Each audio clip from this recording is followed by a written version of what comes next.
መወሰን ነበረብኝ፣ ወሰንኩ። መጨከን ነበረብኝ፣ ጨከንኩ። መቁረጥ ነበረብኝ፣ ቆረጥኩ።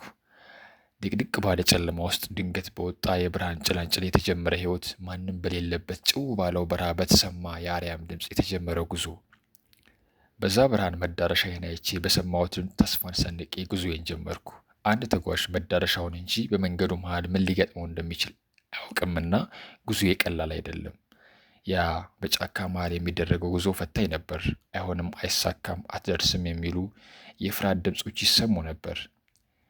ያ የተራራና የቁልቁለት ጉዞ ልብን የሚያስል ድካም የሚፈጥር ነበር።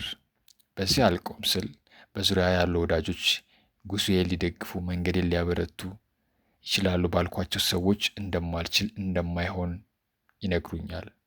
ምን ይሄ ብቻ እናውቃለን፣ አብረን አድገናል፣ ኖረናል፣ ተምረናል በሚሉ ሰዎች ተራና አቅመ አልባ እንደሆንኩ ተነግሮኛል።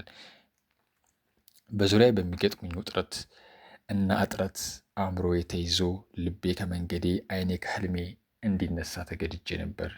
ድንገት የሚመጣ የሚጠልፈኝ የጠላት ወጥመድ ወደኋላ የሚጎትተኝ የክፉ ክንድ በርትቶብኝ ነበር። በዚህ ሁሉ ውጣ ውረድ ያየሁት የህይወት ብርሃን፣ የሰማሁት የአምላኬ ድምፅ በድካሜ ጉልበት፣ በዝለቴ ብርታት፣ በጨለማዬ ብርሃን፣ በቆምኩበት ተስፋ ሆኖ ቀጥያለሁ።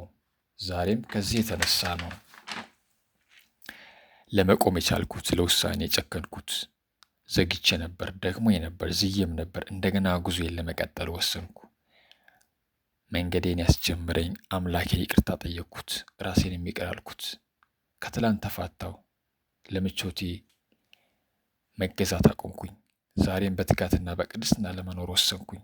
ለሰማሁት ድምፅ፣ ላየሁት ራእይ ለመቆም ወስኛለሁ። ለጠራኝ፣ ለመረጠኝ፣ ለክብሩ ልቆም፣ የልቡን ሐሳብ ልፈጽም ጨክኛለሁ። በቃ እሱን መርጫለሁ።